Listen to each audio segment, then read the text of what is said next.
Bienvenidos a su clase de Derecho Laboral. El día de hoy vamos a hablar de las condiciones generales del trabajo.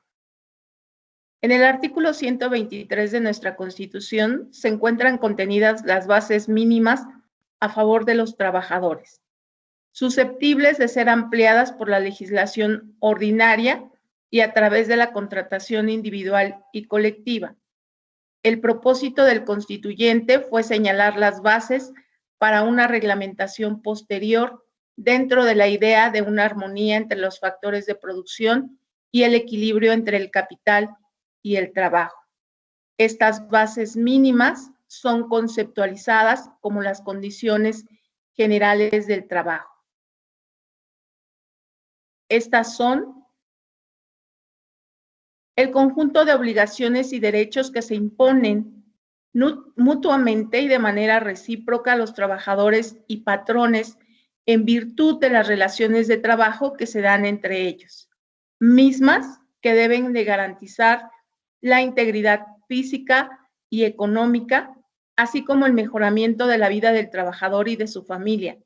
Entre estas se encuentra la fijación de la jornada de trabajo, la prohibición de las labores insalubres y peligrosas y el trabajo nocturno industrial para menores de edad, el establecimiento de un día de descanso por 6 de trabajo, la exención de trabajos físicos que refieran esfuerzos considerables a mujeres embarazadas, los salarios, las vacaciones, la participación de las utilidades de la empresa, entre otras. Nuestra legislación garantiza condiciones de trabajo basadas en el principio de igualdad sustantiva entre mujeres y hombres, sin que puedan establecerse diferencias y o exclusiones por motivo de origen étnico o nacionalidad, edad, discapacidad, condición social, condiciones de salud, religión, opiniones, preferencias sexuales, condiciones de embarazo, responsabilidades familiares o estado civil, como lo establece el artículo 56 de la Ley Federal del Trabajo. Estas condiciones de trabajo pueden ampliarse siempre en beneficio del trabajador. La jornada de trabajo, esta palabra deriva del latín geonata, que significa la parte del día que se dedica al trabajo. Esta concepción es la misma que se sostiene hasta el día de hoy, pues se entiende por jornada las horas del día que el trabajador está a disposición del patrón a fin de realizar el trabajo convenido. La jornada de trabajo se clasifica en diurna, nocturna y mixta. La diurna es la comprendida entre las 6 y las 20 horas. La duración máxima de la jornada será de 8 horas. La nocturna es la comprendida entre las 20 y las 6 horas. Su duración máxima será de 7 horas y la mixta es la que se comprende en periodos de tiempo de las jornadas diurna y nocturna, siempre que el periodo nocturno sea menor de 3 horas y media, pues si comprende 3 horas y media o más, se reputará como jornada nocturna. La duración máxima de esta jornada será de 7 horas y media. Los trabajadores no están obligados a prestar sus servicios por un tiempo mayor a los señalados como máximos en cada una de las jornadas laborales. De lo contrario, si esta jornada se prolonga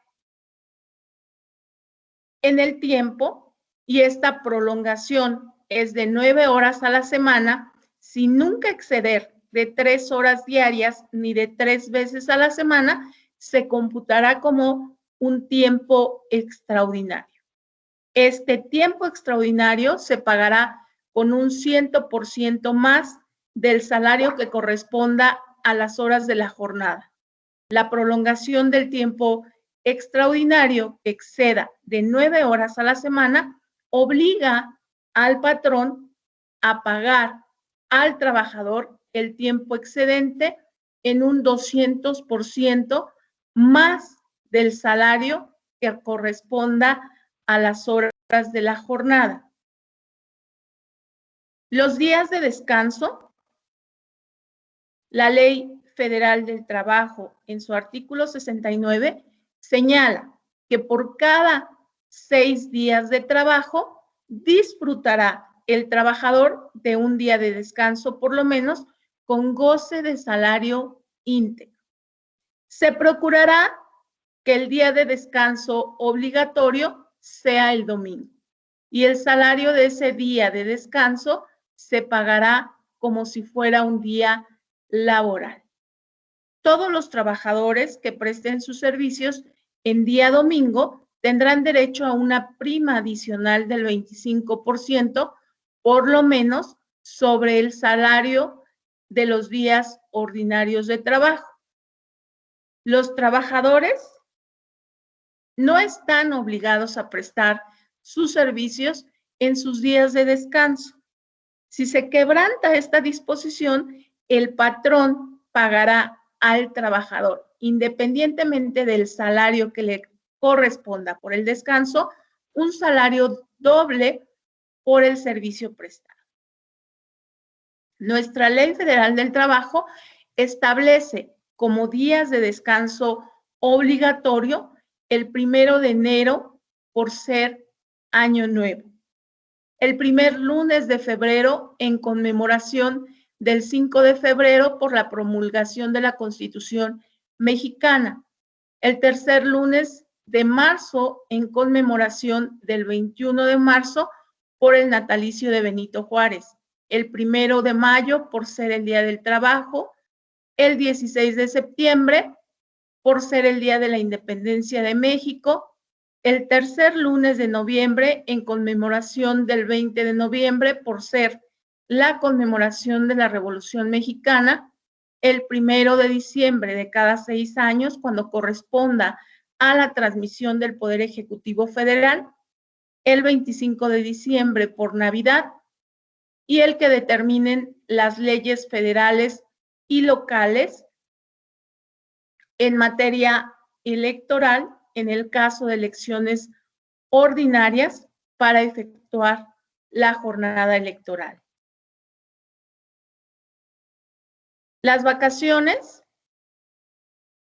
son el periodo de descanso legalmente reconocido a los funcionarios, empleados y trabajadores en general. Es una prestación que tiene todo trabajador y el patrón por el simple hecho de haber trabajado por un lapso de tiempo dentro de una empresa o establecimiento. Este derecho a las vacaciones se encuentra establecido en el artículo 76 de la Ley Federal del Trabajo y señala que los trabajadores que tengan más de un año de servicios disfrutarán de un periodo anual de vacaciones pagadas que en ningún caso podrá ser inferior a 6 días laborables y que aumentará en 2 días laborables hasta llegar a 12 por cada año subsecuente de servicios. Después del cuarto año, el periodo de vacaciones aumentará en 2 días por cada 5 de servicios. Otra de las prestaciones que tiene el trabajador en el periodo vacacional, aparte de su salario, es el derecho a una prima, que es conocida como la prima vacacional y que no es menor del 25% sobre los salarios que le correspondan durante el periodo de vacaciones. Estas vacaciones deben de concederse a los trabajadores dentro de los 6 meses siguientes al cumplimiento del año de servicios. Los patrones entregarán anualmente a los trabajadores una constancia que contenga la antigüedad y de acuerdo con ella el periodo de vacaciones que les corresponda y la fecha en que deberán disfrutar. También, dentro de estas condiciones generales del trabajo, señalamos el salario. Como ya sabemos, la principal obligación de los trabajadores es prestar un servicio personal y subordinado. Y la obligación del patrón es retribuir ese servicio recibido. A esto le llamamos salario. El artículo 82 de la Ley Federal del Trabajo señala que el salario es la retribución que debe de pagar el patrón al trabajador por su trabajo. Este puede fijarse por unidad de tiempo, por unidad de obra, por comisión, a precio alzado o de cualquier otra manera. Se llama salario por unidad de tiempo. El pago está en función de la duración del servicio con independencia de la cantidad y la calidad de obra realizada. Se llama salario por unidad de obra cuando su cuantía se establece en atención al número de piezas, mediciones, trozos o conjuntos determinados sin atender al tiempo que tarde su realización. A este tipo salarial puede llamarse en algunos casos salario a destajo, es decir, se pagará de acuerdo al número de piezas realizadas diariamente o al avance.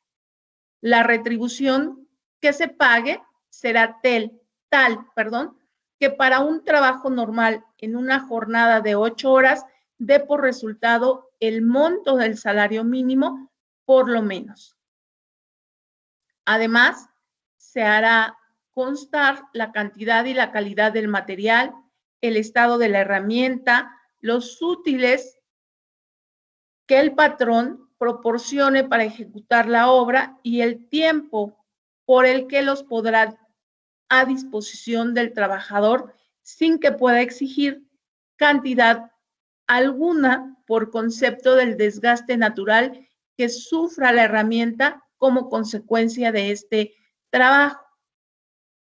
El salario por comisión consiste en la participación personal de los beneficios derivados de una operación o negociación en la que ha mediado el trabajador. Este tipo de salario se aplica normalmente en la venta de seguros, de autos, entre otros.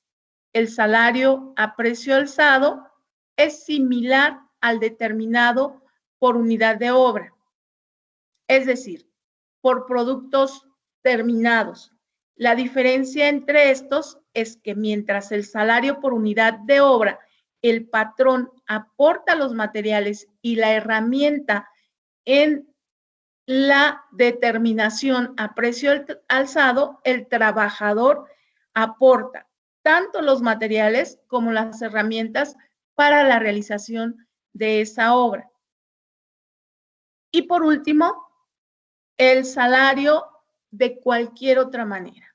Será otra la forma de pago del salario y son los que se cubren a los trabajos especiales como los actores, los músicos, los deportistas, entre otras. Los plazos para el pago de este salario nunca podrán ser mayores a una semana para las personas que desempeñen un trabajo material y de 15 días para los demás trabajadores.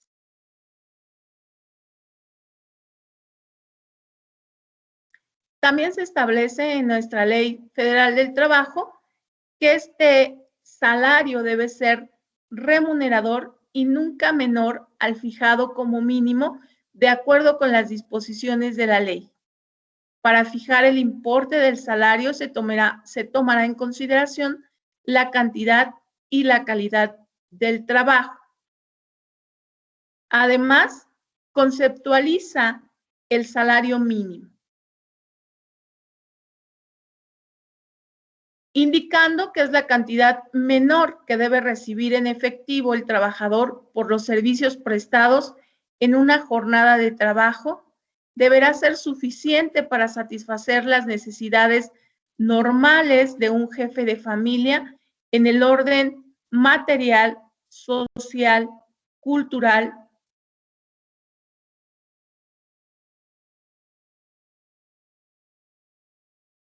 y para proveer la educación obligatoria de los hijos.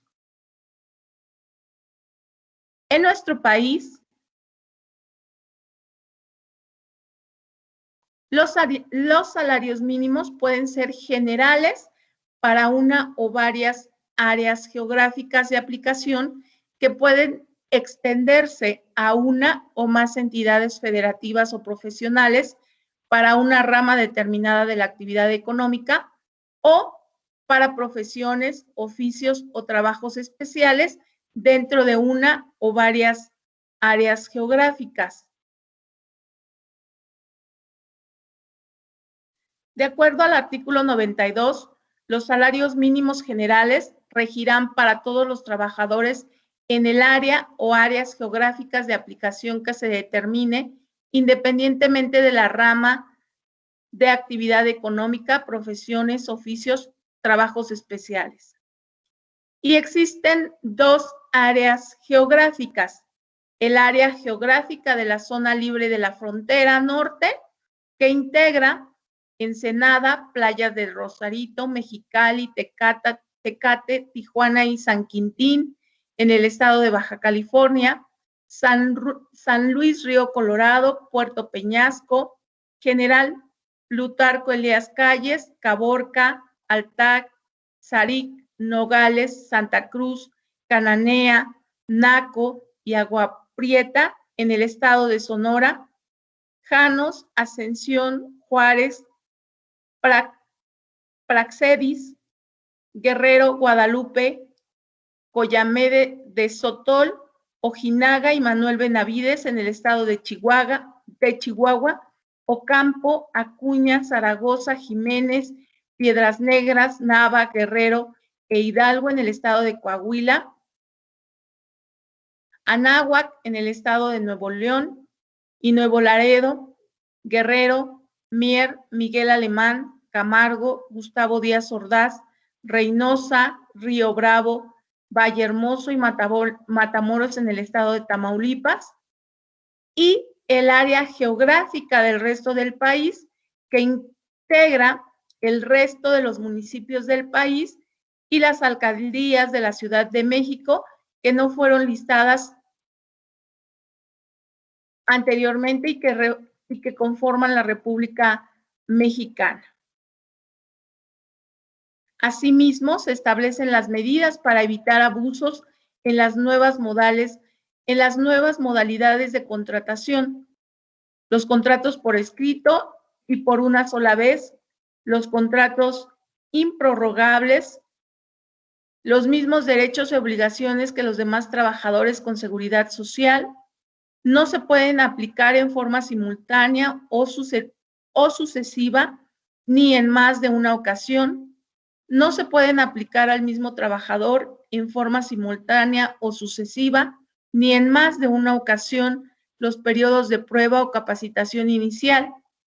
Al término del periodo de prueba, de no acreditar el trabajador que satisface los requisitos y conocimientos necesarios, se dará por terminada la relación de trabajo, tomando en cuenta la opinión de la Comisión Mixta de Capacitación, Adiestramiento y Productividad.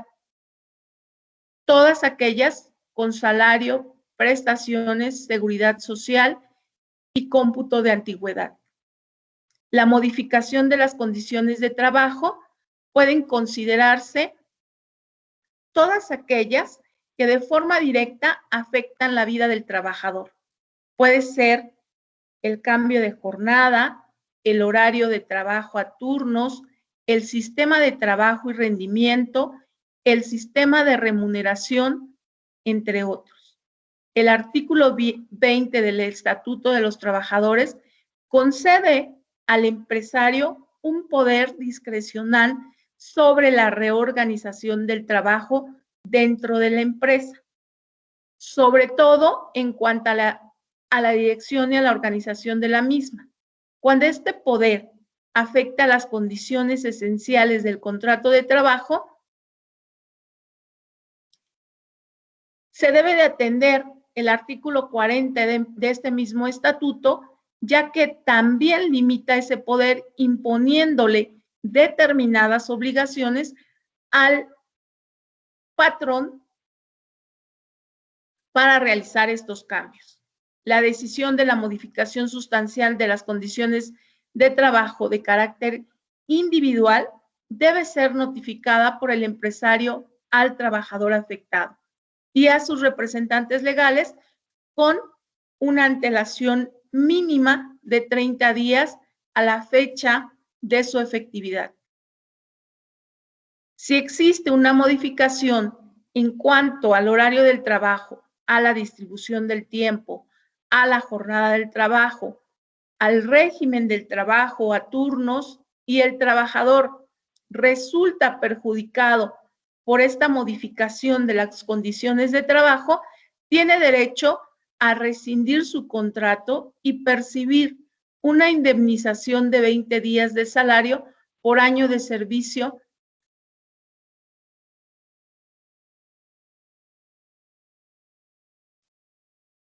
sin perjuicio de la ejecutividad de la modificación en el plazo de efectividad anteriormente citado. El trabajador que, no habiendo optado por la rescisión de su contrato, se muestre disconforme con la decisión empresarial, podrá impugnar ante la jurisdicción competente. Y mediante sentencia se declarará la modificación justificada o injustificada de las condiciones generales del trabajo.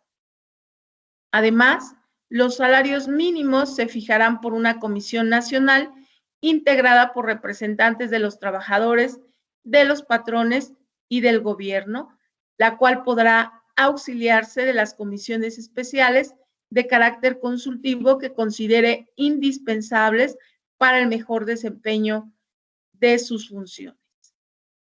La Comisión Nacional de los Salarios Mínimos y las comisiones consultivas se integrarán de forma tripartita, es decir, por representantes del gobierno, por representantes del trabajador y por representantes de los patrones.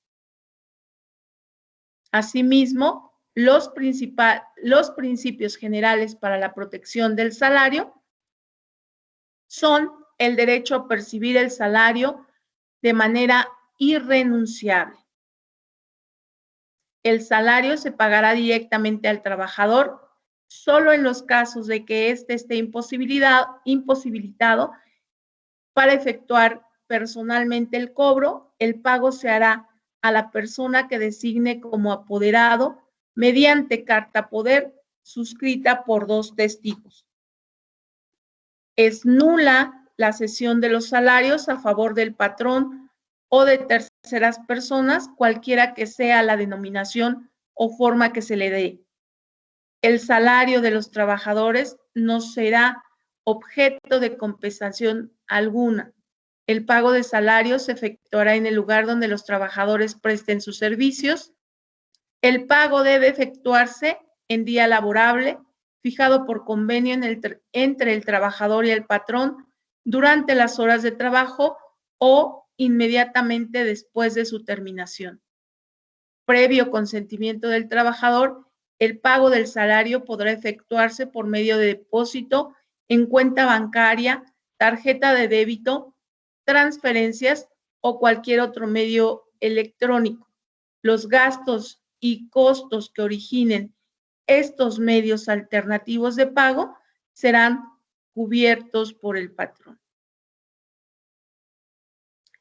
El aguinaldo. Los trabajadores tienen derecho a un aguinaldo anual que deberá pagarse antes del día 20 de diciembre, equivalente a 15 días de salario por lo menos. Los que hayan cumplido el año de servicios, independientemente de que se encuentren laborando o no en la fecha de liquidación del aguinaldo, tendrán derecho a que se les pague la parte proporcional del mismo conforme al tiempo que hubiesen trabajado